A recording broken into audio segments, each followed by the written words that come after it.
Evangelho de Lucas, capítulo de número 6, versículos 46 ao 49.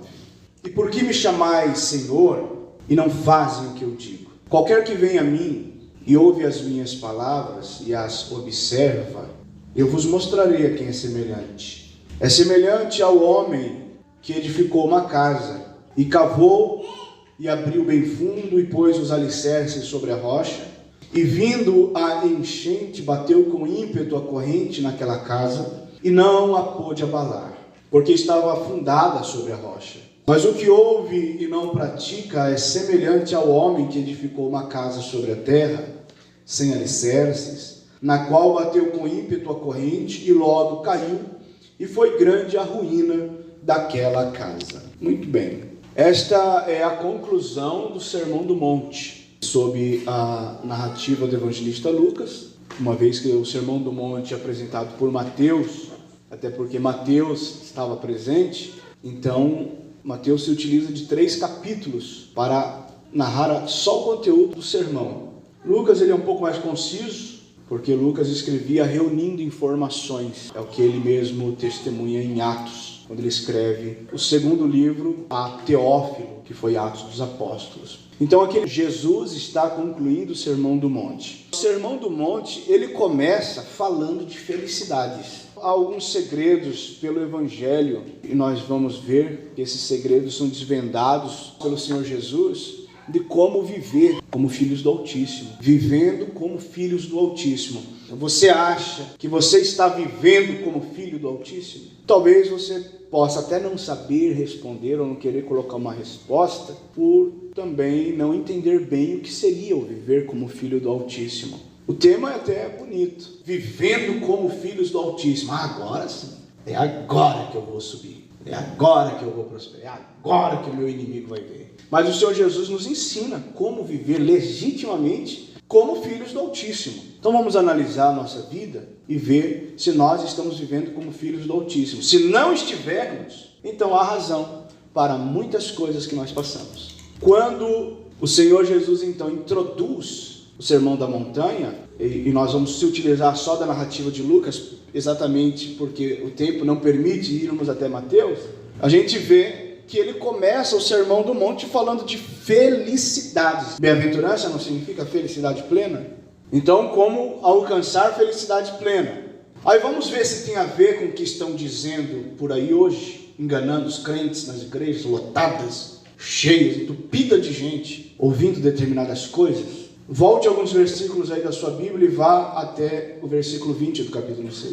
O sermão começa falando de felicidades. Versículo 20, felizes os ricos, os grandes empresários, felizes aquele que tem muito dinheiro guardado no banco, não sabe nem o que fazer com tanto dinheiro. Felizes, o versículo 21 diz que são aqueles que têm abundância de mantimento, de alimento, que já experimentou um prato diferente em todos os restaurantes renomados do mundo. Felizes são aqueles que conhecem os pratos mais finos. Felizes são aqueles que comem o que querem quando acordam pela manhã, que tem para escolher. Ele acorda e quando tem vontade de comer alguma coisa, ele tem no celeiro dele. Estas pessoas são as verdadeiras pessoas felizes. Felizes são aquelas pessoas, ainda no versículo 21, são 2 felicidades aqui. Felizes são aqueles que não têm motivo para chorar. Felizes são aqueles que só têm motivo para rir o tempo inteiro. Jesus está falando que essas pessoas sim são felizes de verdade. Versículo 22 diz que são felizes aqueles que não são excluídos, aqueles que estão incluídos, aqueles que são aceitos em todos os grupos, que não são rejeitados, aquelas pessoas que não são caluniadas, ninguém as odeia, elas são queridas por todos. Essas pessoas são felizes de verdade.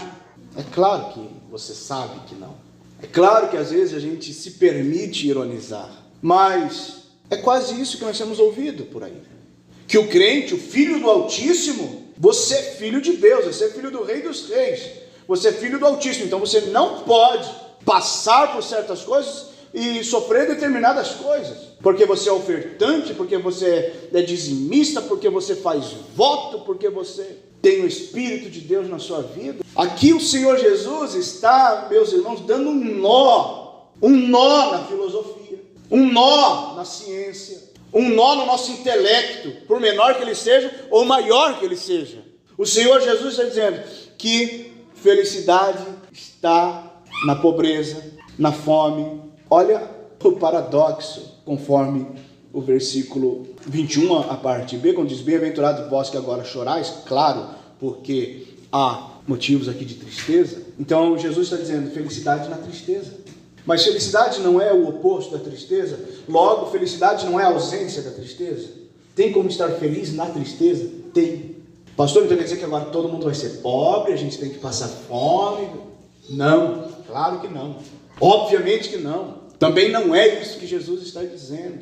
Jesus está dizendo que se tiver que passar por isso, porque ele está falando com os seus discípulos. Versículo 20 inicia assim: e levantando ele os olhos para os seus discípulos, seus seguidores, se tiver que passar por estas desventuras aos olhos da humanidade, serão bem-aventurados.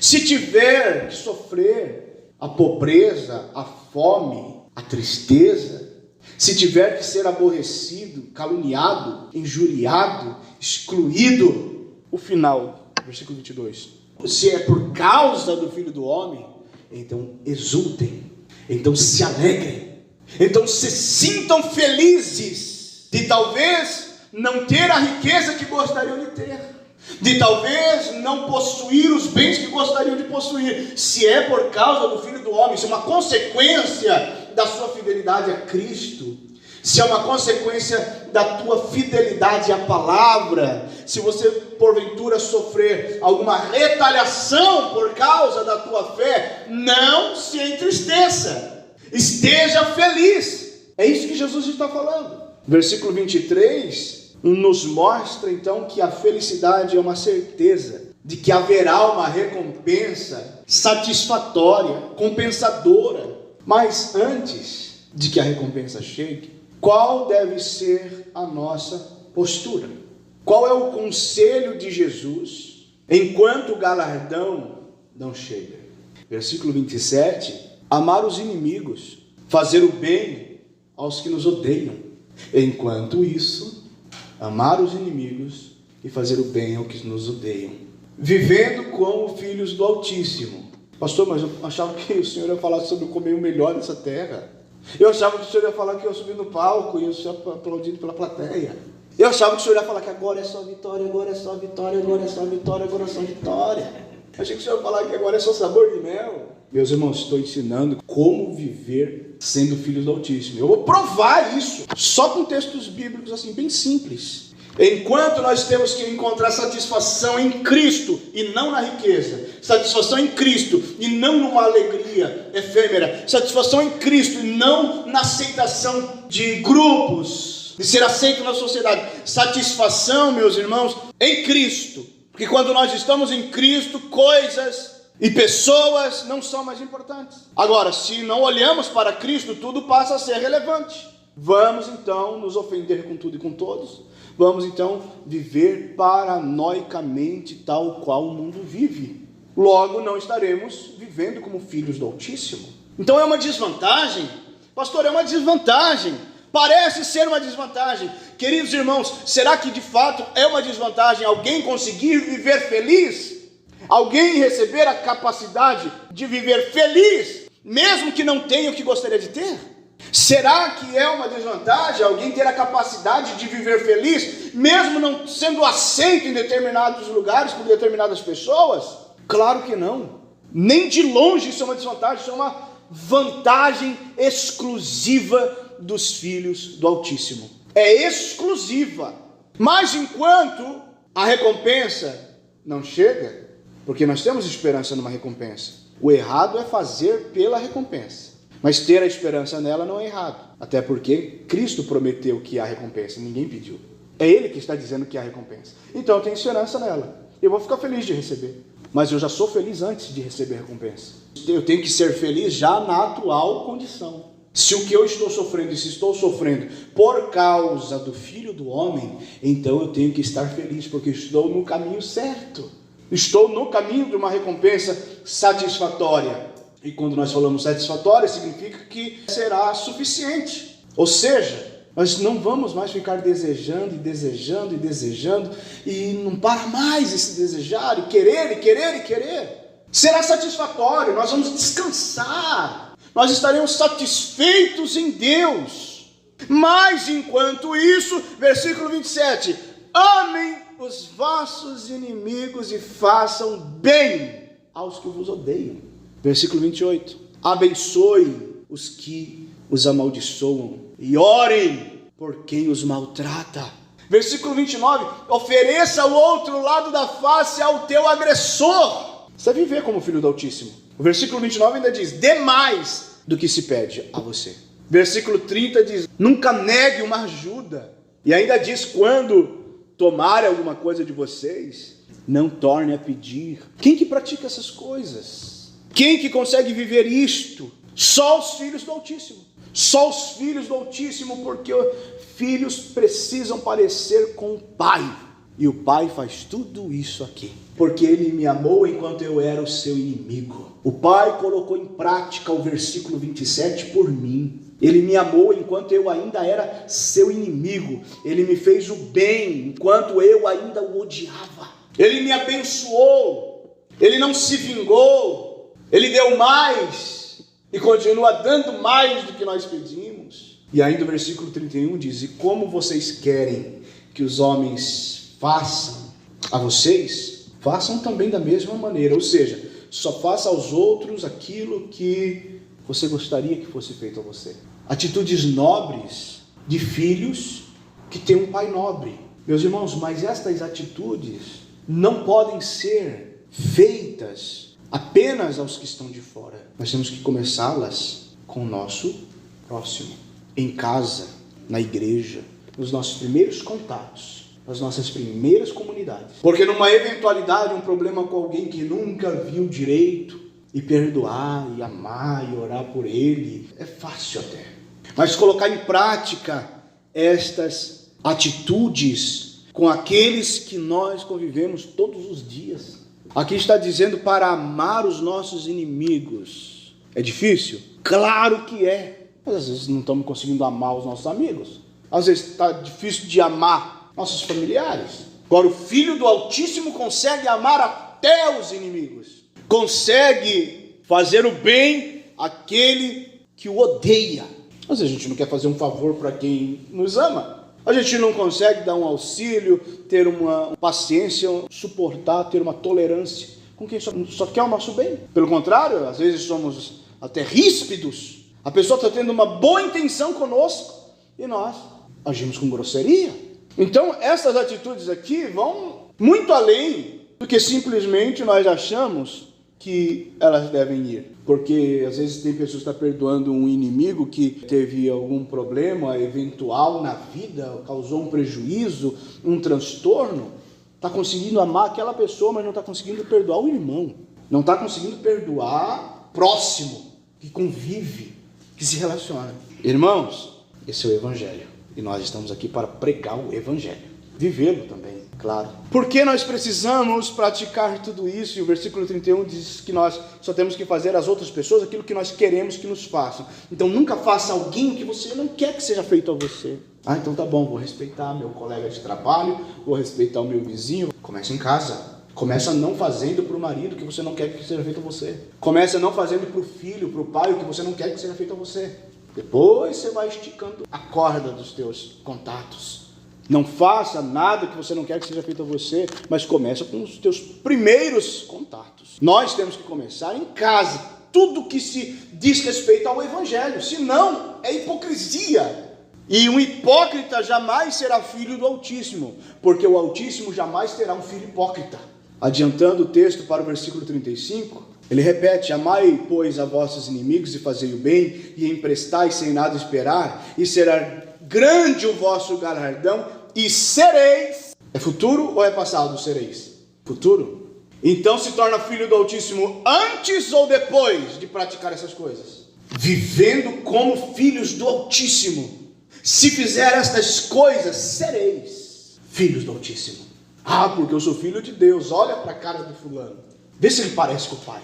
Eu sou filha de Deus, eu sou serva de Deus. Olha para as atitudes, para o comportamento, para o palavreado, para as ideias, para a essência das conversas. Se parece com o pai. Se engana, não está sendo enganado, se engana. O Senhor Jesus vai dizer: eu não conheço você, mas eu sou da família. Eu levo o nome também de cristão, eu falo em seu nome, eu prego em seu nome, é o nome da nossa família, é o nosso nome. Não te conheço, não faz parte, não pode ser. Na família só tem novas criaturas, novos nascidos. Na família só tem filhos do Altíssimo, e os filhos do Altíssimo se parecem com o Altíssimo. Agindo assim, nós seremos filhos do Altíssimo. É o que o texto está dizendo. Os irmãos confirmaram para mim, para eu talvez não me achar que eu estava enganado. Os irmãos me disseram, comprovaram comigo que está no futuro. Ou seja, tem que praticar antes para depois ser. Então faço a pergunta do início, depois desses textos e essa breve explicação. Você está? Eu estou? Nós estamos vivendo como filhos do Altíssimo? Porque se nós chegarmos nesse patamar, seremos filhos do Altíssimo. Aí a gente pode se reportar, vá lá comigo, ao Salmo 91. Se nós praticarmos estas coisas, teremos o direito de ser filhos do Altíssimo. E se formos filhos do Altíssimo, meus irmãos, nós teremos direitos aos privilégios do Salmo 91. Aí a pessoa tem o quadro do Salmo 91, deixa o Salmo 91 aberto em cima da estante, achando que Deus é uma medalha, que o Salmo 91 é um talismã. Mas o Salmo 91 começa dizendo: aquele que habita no esconderijo do Altíssimo, aquele que habita com o Altíssimo. Quem habita com o Altíssimo, senão aqueles que são dele? Quem é o Altíssimo, senão Deus, o Pai? E aquele que habita com ele são seus filhos, os filhos do Altíssimo.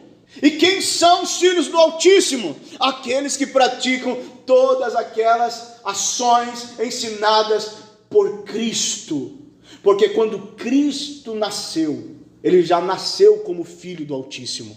Então ele sabe como aconselhar os outros a se tornarem filhos do Altíssimo. Quando o anjo Gabriel apareceu a Maria para anunciar o nascimento do nosso Cristo, ele disse assim, no Evangelho de Lucas, no capítulo 1, versículo 31 em diante: e eis que em teu ventre conceberás e darás à luz um filho, e por-lhe-ás o nome de Jesus. Este será grande e será chamado Filho do Altíssimo. E o versículo 35 fala que vai descer sobre ele a virtude do Altíssimo.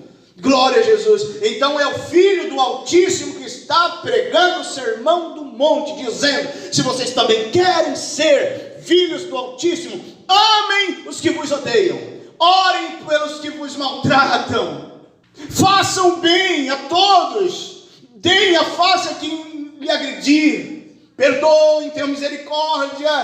Isto é, meus irmãos, atitude só de quem é feliz, de quem tem planos maiores, de quem tem uma visão muito mais abrangente da vida, de quem não está limitado a uma visão horizontal, de quem não está recluso, queridos, a um sistema passageiro, de quem tem um vislumbre muito maior, uma esperança que é inexplicável, que o mundo jamais vai entender, que para ele, se ele não tiver o salário que ele gostaria de ter, ele é feliz. Se ele não mora na casa que ele gostaria de morar, ele é feliz. Se ele não faz parte de algum grupo desta sociedade que ele gostaria de fazer, mesmo assim ele é feliz. Isso é característica dos filhos do Altíssimo. Então, se nós não encontramos, ou se nós não alcançamos este grau de satisfação, nós não chegamos lá. Nós não podemos de fato dizer que somos filhos do Altíssimo. Agora, se já estamos praticando todas essas coisas, podemos nos tornar filhos do Altíssimo, então nós temos aqui privilégios. O primeiro privilégio do filho do Altíssimo é descansar. Descansará à sombra do Onipotente. Nós estamos conseguindo descansar à sombra do Onipotente? Isso é privilégio para filho do Altíssimo, que tanto aflige a nossa alma, a ponto de roubar a nossa paz. O que é onipotente? Deus ou a aflição? O que é onipotente? Deus ou o problema? O que é onipotente? Deus ou o diabo? Só Deus é onipotente. Só o Altíssimo é onipotente. Ele é o nosso Pai. O nosso Pai é o único onipotente. E nós descansamos por causa da onipotência dele. É por isso que o mundo está como está, desesperado. É por isso que o mundo está desnorteado. E o diabo vai fazer cada vez mais com que o mundo fique sem rumo, que não cheguem a nenhuma conclusão sobre nada, para que o mundo passe a desejar um líder mundial, que venha e coloque as coisas nos trilhos, para que o mundo possa viver em paz. Nós não, porque ali nas felicidades, nas bem-aventuranças, Jesus disse que nós somos felizes mesmo que choremos. Nós somos felizes na tristeza. Pastor, mas não consigo entender. Não precisa entender, tem que crer apenas que Ele capacita a pessoa a ter felicidade, mesmo que tenha motivos para tristeza, mesmo que ela dobre o joelho chorando, dizendo: Senhor, isto está me causando tristeza. Tristeza é uma consequência. Há algo que pode nos causar tristeza, mas felicidade é ser e não estar. Tristeza é estar. Eu estou triste, mas sou feliz. Isso só o crente pode dizer. Só o Filho do Altíssimo pode dizer que tem essa capacidade. O homem lá fora não. Ou ele está triste ou ele está feliz. Descansará à sombra do Onipotente. Meu irmão, minha irmã, descansa à sombra do Onipotente. Para que tanta agonia? Para que tanta preocupação? Para que tanta aflição? Usufrua dos benefícios que nós temos como exclusividade nossa. Filhos do Altíssimo, descanse, para de se preocupar excessivamente. Procure descansar à sombra do Onipotente. O Filho do Altíssimo pode dizer: direi do Senhor, Ele é o meu Deus. Aleluia! Ele é o meu refúgio. Ele é a minha fortaleza. Vejam que são pronomes possessivos na primeira pessoa do singular. É comigo o negócio, porque eu sou Filho do Altíssimo e eu posso dizer: Ele é o meu Deus, Ele é o meu Senhor, Ele é o meu refúgio, Ele é a minha fortaleza. Então eu descanso nele. Aleluia, aleluia. São privilégios que nós precisamos viver, desfrutar. Combata contra todas as mentiras e influências malignas que vêm para tentar de todas as formas tirar a paz do seu coração. Não aceite viver como o mundo vive. Jesus tem, mesmo antes das recompensas e dos galardões, mesmo antes disso, Ele tem privilégios para o seu povo, para que nós vivamos ainda nesse mundo, com todos os problemas, com todas as lutas, mas com paz em nosso coração. Há promessas no Salmo 91, muitas promessas. Ele vai te livrar do laço do passarinheiro, Ele vai te livrar da peste perniciosa, Ele vai te livrar de todo esse tipo de mal. Você não vai temer o espanto noturno, você não vai temer a seta que voa de dia, você não vai temer a peste que anda na escuridão, você não vai temer a mortandade que assola ao meio-dia. Vai cair 1000 do teu lado, 10.000 à tua direita, você não vai ser atingido. Aleluia. Então, pastor, quer dizer que agora eu sou indestrutível, sou invencível, o inimigo não vai mais me prejudicar, eu não vou ficar mais doente, eu não vou mais sofrer nenhum tipo de crise aqui nessa terra, né? Não, as provações vão continuar. O que não vai prevalecer é o intento de Satanás, mas ele vai continuar tentando. Aqui está dizendo que não vai prevalecer. Mas pastor, veio aí essa peste perniciosa, esse vírus, essa pandemia, e matou tantos crentes. Não, meus irmãos, não. Na pandemia morreu crente de outros problemas também. Na pandemia, teve crentes ficando desempregados também. A pandemia não foi o problema, não atingiu os crentes e matou crentes. Não! Deus é quem mata. Deus é quem faz viver, porque dele é a vida, ele deu, ele tira, e quem foi está garantido com ele na glória. Bendito Deus. Felizes são aqueles que não estão mais aqui, porque não verão o que há de vir. Nós aqui sofremos pelos que foram, por causa deles, mas como filhos de Deus, privilegiados são. Aqui está dizendo que se você permanecer, que se eu continuar vivendo o Evangelho de Cristo com fidelidade, como filho do Altíssimo, enquanto eu estiver assim, Deus estará me guardando e nenhum mal vai prevalecer contra a minha vida.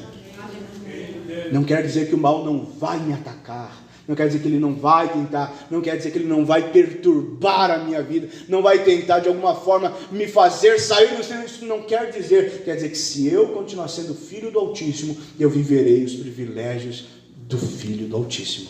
Enfim, Salmo 91, a maioria conhece de cor. Voltando lá para o Evangelho de Lucas, capítulo 6, agindo assim, conforme diz o versículo 35, nós seremos filhos do Altíssimo. Então, se formos filhos do Altíssimo, nós teremos direito aos privilégios do Salmo 91. Mas isso nos compromete ao versículo 36 do capítulo 6 de Lucas. Sede, pois, misericordiosos, como também o vosso Pai é misericordioso. Ou seja, nós nos comprometemos a ser como o Pai. Mas por que você agiu desse jeito, meu irmão? Por que você fez isso, minha irmã? Porque o fulano, o ciclano, o beltrano e o teutrano, e todos os tranos da vida. Mas não está dizendo que é para a gente agir como o fulano, como o ciclano, por causa do beltrano. Está falando que é para a gente ser como o Pai é. Porque o pastor, porque o diretor, porque o secretário, porque eles são pai? Como o Pai agiria? Como o Pai faria? Sede, pois, como o Pai é. É difícil de entender? Para sermos filhos do Altíssimo, nós temos que nos comprometer a ser como o Altíssimo é. Então, o texto que nós lemos aqui, a conclusão do sermão, nós lemos no início, a partir do versículo 46. É por isso, então, depois de tudo isso, que Jesus pergunta. É uma pergunta retórica, né? Por que me chamam Senhor se não fazem o que eu digo? Porque geralmente é o servo que chama o Senhor de Senhor, exatamente porque ele serve. Jesus está dizendo, mas se não servem, por que me chamam de Senhor? Mas eu vou dizer a quem eu comparo aqueles que ouvem a minha palavra. Eu vou mostrar quem ele é semelhante. Então ele mostra a figura de duas pessoas que vão construir suas casas. Então a figura é, as duas começam a cavar na areia. Porque está falando do solo da nação de Israel. Começa com aquela areia fina, tem que cavar, vai achar uma terra um pouco mais dura, até que vai achar rocha, porque é lugar pedregoso. Mas está dizendo que um não quis ter tanto trabalho. Por isso que aqui diz, versículo 48, cavou e abriu bem fundo. Porque para achar a rocha tem que ir cavando. O segundo não quis tanto trabalho. Foi raso o alicerce, não foi até a rocha.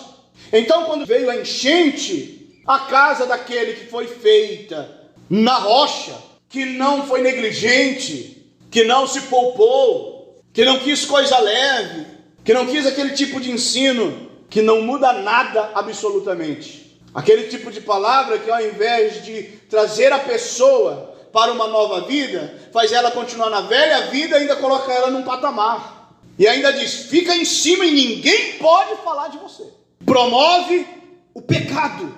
Então cava raso. Não precisa tanto, não é assim que falam? Não precisa tanto. Isso é exagero. Não, é disso que Jesus está falando. Não quer cavar bem fundo. Vive num raso confortável, porque não vai ter esforço, não vai se cansar. Vai terminar logo, depois já vai poder fazer outras coisas que não são tão proveitosas. Que as pessoas gostam de ficar em coisas que não são proveitosas. Mas aquele que cavou bem fundo, abriu bem fundo. Não é fundo. O outro nem fundo foi. Aqui está falando que aquele que ouve, aquele que pratica essas palavras que Jesus está dizendo, desde o versículo 27, aqueles que praticam essa palavra, são aqueles que estão cavando bem fundo, que querem um evangelho verdadeiro, que querem uma intimidade com Cristo, que não querem ser apenas mais um, querem ser filhos do Altíssimo. Eu quero ser filho do Altíssimo. Menos que isso eu não quero. Ah, mas você está muito exagerado. Isso já é fanatismo. Meus irmãos, mas é bem fundo. Raso está aí por tudo. Ah, mas é muito difícil cavar bem fundo até achar a rocha. Mas é a garantia para a vida eterna. É a garantia para a firmeza, para a estabilidade da casa. Então, filho do Altíssimo é aquele que ouve. Filho do Altíssimo é aquele que cava fundo. Filho do Altíssimo é aquele que não quer ficar na areia. Filho do Altíssimo é aquele que quer chegar na rocha. E a rocha é Cristo Jesus.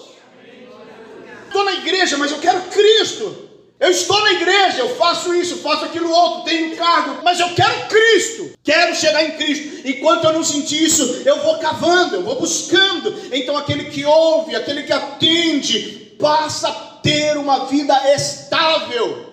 Está dizendo que a enchente não vem? Não. Está dizendo que a enchente vai vir. Está dizendo que a água não vai bater no alicerce? Não. Está dizendo que vai bater. Mesmo daqueles que estão fazendo tudo certinho. Ah, pastor, mas é que na verdade Jesus vai fazer com que a água bata bem fraquinho, né? Vai vir, mas quando chegar vai... Não. Está dizendo aqui que bateu com ímpeto. Tem horas que ele vai permitir vir com violência. Para quê? Porque ele quer o nosso mal? Não. Para que a gente saiba que ele é que nos sustenta. Aleluia.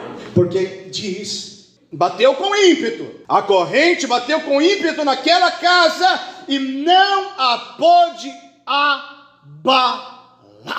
Como está a sua vida? Abalada? Como você está? Os abalos não são para os filhos do Altíssimo. O Salmo 125, versículo 1 diz que os que confiam no Senhor não serão abalados, mas permanecerão para sempre.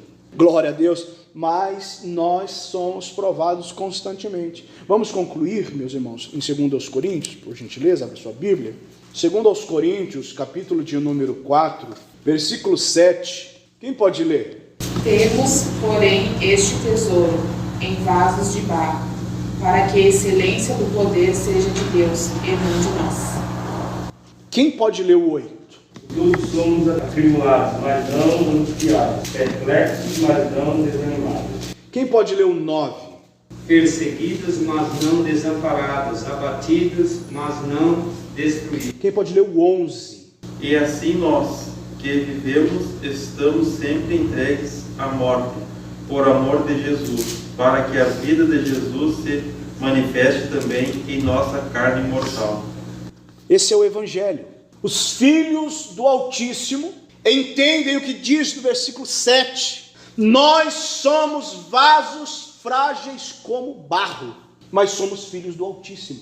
Nós somos vasos frágeis como barro, mas que contém um grande tesouro, para que fique evidente que o grande poder não vem de nós mesmos, mas vem de Deus. Aleluia. Somos filhos do Altíssimo, mas não somos altíssimos. Altíssimo é só Ele. Então nós temos essa consciência, versículo 8, que de todos os lados nós somos pressionados pelas aflições, mas nós não somos esmagados. Chegamos a ficar perplexos com muitas coisas, mas não ficamos desesperados.